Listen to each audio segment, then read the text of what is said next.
Cafe Networking Podcast promotes successful business experts. I'm Tom Rioch, known as the King of Networking, connecting people throughout the world from my podcast studio in Brazil. Joining us today from Norwich, Connecticut is Jake Stahl, CEO and founder of Jake Stahl Consulting, specializes in transforming training chaos into strategic learning initiatives that drive growth and sharpen sales. So, Jake, how can one or two words make a big difference in conversation? Well, Tom, there's a lot of words that spark certain reactions with our brain, and a lot of it's based on how we grew up. So a great example is the word because. They did a really cool social psychology study in the copy room of a New York public library, and they asked interns to just butt in line at the copy line. And New Yorkers aren't too keen on that. So they wanted to figure out a way to increase the compliance rate. And what they did was they'd use the word because and follow it by a good reason. So because my child's in the car, I need to butt in line because I'm late for dinner. Right. And they found that compliance rate went way up. However, what was really cool was they decided to put in a nonsense reason after the word because. So they said, I want to jump in line to make copies because I need to make copies. And what they found was that the compliance rate was a little bit less, but very close to the same. So, Tom, one of the words you can use to make a difference is because. When you want someone to listen to you or you want to buy a product, you use the word because followed by your reasoning. And social scientists and psychologists feel that it's because this is the way we're raised. You're always raised, you don't touch the stove because it's hot. The lion is not good to pet because it'll bite you. Right. So words like because can make a huge difference in a presentation. Well, I believe that because when I was a kid, the because normally was followed because I said so. Oh, absolutely. That's probably the biggest because when you're a kid. That's it. Yeah, so, I had the same type of parents, believe me. Well, they were everywhere when we grew up. But to that point, really, it's to the words. We really need to analyze the words that we use because the way we think that they stick to somebody is not necessarily the case, right? Exactly. And to your point about thinking is when we think to ourselves, a key thing we can do in the way of wordsmithing is use the word could versus should. We often look back at our mistakes and say, I should have done this, or looking forward, you say, I should do this.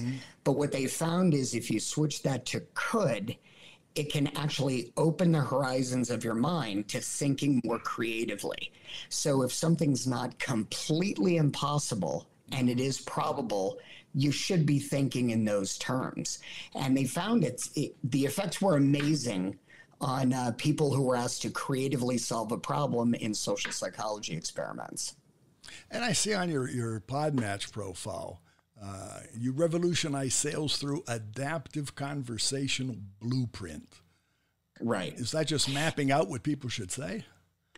It's mapping out a value statement. So when you're proposing something to someone, an idea, a product, a business, the blueprint allows you to follow a path that gets you to a value statement that will sell you or your product.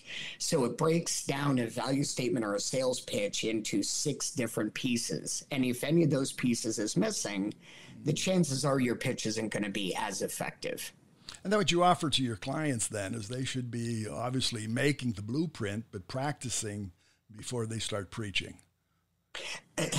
Exactly right. And Tom, the art of conversation is getting more and more lost nowadays. It is. So once people stop typing all during the day, and I'm not criticizing, it's the age we're in. Right. But you should also practice the verbal side. So when you're speaking with someone, it's a back and forth. It builds trust, and it has certain components that will get the other party interested. Empathy could be expressed through voice. And, text form is hard to understand, what's behind it.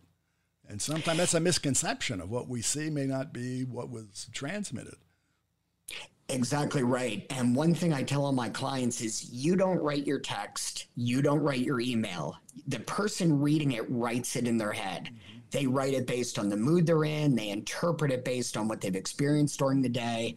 So even the most well-intentioned text or email can be misinterpreted based on the day the person who's reading it is having. The time of day. Right, exactly. Yeah. Not a morning person. You don't want them reading your emails in the morning.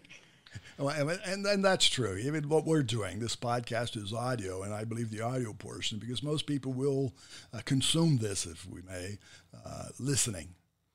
And yes. They may not be paying 100% attention as they're listening, but the component of watching or looking is not in effect for most podcasts. They're listening and hearing. So if what they're listening and hearing isn't agreeable, let's put it that way, it turns off their brain. It does. And the other thing that turns off their brain, Tom, is when they don't have the back and forth that you and I are having. Mm-hmm. If you get something that downloads to you the entire time, your brain tends to fade out because your brain is wired for interaction.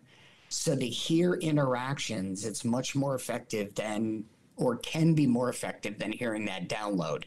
Well, back to what you do in sales, from the salesperson point of view, what really you would need to be done is that interaction. It's not just a sales pitch. It's involving the person in the conversation.